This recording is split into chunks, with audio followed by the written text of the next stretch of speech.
Hi hello friends, welcome to Shri life circle.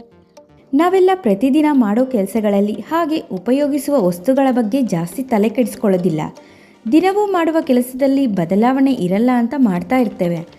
ಆದರೆ ನಾವು ಮಾಡೋ ಎಲ್ಲೋ ಕೆಲಸಗಳು ನಮ್ಮ ಜೀವನದ ಮೇಲೆ ಪಾಸಿಟಿವ್ ಅಥವಾ ನೆಗೆಟಿವ್ ವೈಬ್ಸ್ ಬೀಳುತ್ತೆ. ಚಿಕ್ಕ ಚಿಕ್ಕ ಅಂಶಗಳು ಗಮನದಲ್ಲಿಟ್ಟುಕೊಂಡು ಮಾಡದೇ ಇರೋದ್ರಿಂದ ಕೆಲವು ಸಮಸ್ಯೆಗಳು ಎದುರಾಗುತ್ತೆ. ನಾವೆಲ್ಲ ಪ್ರತಿದಿನ ಸ್ನಾನದ ಮನೆ ಉಪಯೋಗಿಸ್ತೀವಿ, ಆದರೆ ಅಲ್ಲಿ ಕೆಲ ವಿಷಯಗಳು ಗಮನದಲ್ಲಿಟ್ಟುಕೊಳ್ಳುವುದು ತುಂಬ ಮುಖ್ಯ.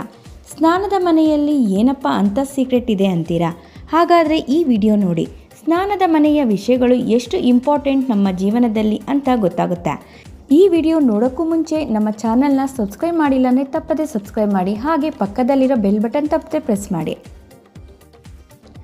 ಬೆಳಗ್ಗೆ ಎದ್ದ ಕೂಡಲೇ ಮೊದಲ ಕೆಲಸ ಸ್ನಾನದ ಮನೆಗೆ ಹೋಗೋದು. ಸ್ನಾನಕ್ಕೆ ಹೋದಾಗ ಕೆಲವು ಪ್ರಮುಖ ವಿಷಯಗಳು ಗಮನದಲ್ಲಿಟ್ಟುಕೊಳ್ಳಬೇಕು. ಅದರಲ್ಲಿ ಮೊದಲನೆಯದು, ಸ್ನಾನವನ್ನು ಸೂರ್ಯೋದಯ ಮುಂಚೆಯೇ ಮಾಡಬೇಕು. ಸೂರ್ಯ ಹುಟ್ಟೋಕ್ಕೂ ಮುಂಚೆಯೇ ಸ್ನಾನ ಮಾಡೋದ್ರಿಂದ ದಿನವೆಲ್ಲ ದೇಹಕ್ಕೆ ಶಕ್ತಿಯುತವಾಗಿರುತ್ತದೆ. ಎರಡನೆಯ ಪ್ರಮುಖ ವಿಷಯ, ಯಾವುದೇ ಕಾರಣಕ್ಕೂ ವಿವಸ್ತ್ರರಾಗಿ ಸ್ನಾನ ಮಾಡಬಾರದೆಂದು ಹಿರಿಯರು ಹೇಳುತ್ತಾರೆ. ಚಿಕ್ಕ ಬಟ್ಟೆಯೂ ಇಲ್ಲದೆ ಸ್ನಾನ ಮಾಡಿದರೆ ನಕಾರಾತ್ಮಕ ಶಕ್ತಿ ದೇಹ ಪ್ರವೇಶಿಸುತ್ತದೆಯಂತೆ, ಹಾಗೆ ಪಿತೃದೋಷಕ್ಕೆ ಗುರಿಯಾಗುತ್ತೇವಂತೆ. ಇದರಿಂದ ಸಮಸ್ಯೆಗಳು ಹೆಚ್ಚಾಗುತ್ತದೆ ಎನ್ನಲಾಗುತ್ತದೆ.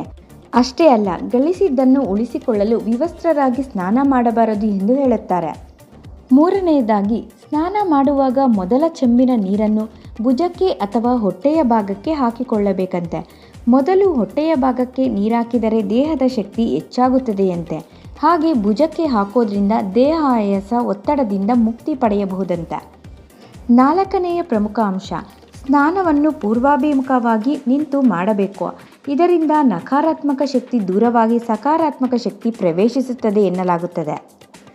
ಕೊನೆಯದಾಗಿ, ಸ್ನಾನದ ನಂತರ ಬಕೆಟನ್ನು ನೀರಿಲ್ಲದೆ ಖಾಲಿಯಾಗಿ ಇಡಬಾರದು. ಬಕೆಟ್ನಲ್ಲಿ ಸದಾ ನೀರಿಡಬೇಕು. ನೀರಿಲ್ಲದಿದ್ದರೆ ಬಕೆಟನ್ನು ಉಲ್ಟಾ ಮಾಡಿ ಆದರೂ ಇಡಬೇಕು. ಒಂದು ವೇಳೆ ಬಕೆಟ್ ಖಾಲಿ ಬಿಟ್ಟರೆ ಮನೆಯಲ್ಲಿ ಸಂಪತ್ತು ಸಂಪಾದನೆ ಉಳಿಯುವುದಿಲ್ಲ ಎಂದು ಜ್ಯೋತಿಷ್ಯಗಳು ಹೇಳುತ್ತಾರೆ. ನೀವು ಸ್ನಾನದ ಮನೆಗೆ ಹೋಗುವಾಗ ಈ ವಿಷಯಗಳನ್ನು ಗಮನದಲ್ಲಿಟ್ಟುಕೊಳ್ಳಿ. ಈ ವಿಡಿಯೋ ಇಷ್ಟ ಆಗಿದ್ದರೆ ಪ್ಲೀಸ್ ಲೈಕ್ ಮಾಡಿ, ಹಾಗೆ ಮತ್ತಷ್ಟು ಜನರಿಗೆ ಶೇರ್ ಮಾಡಿ.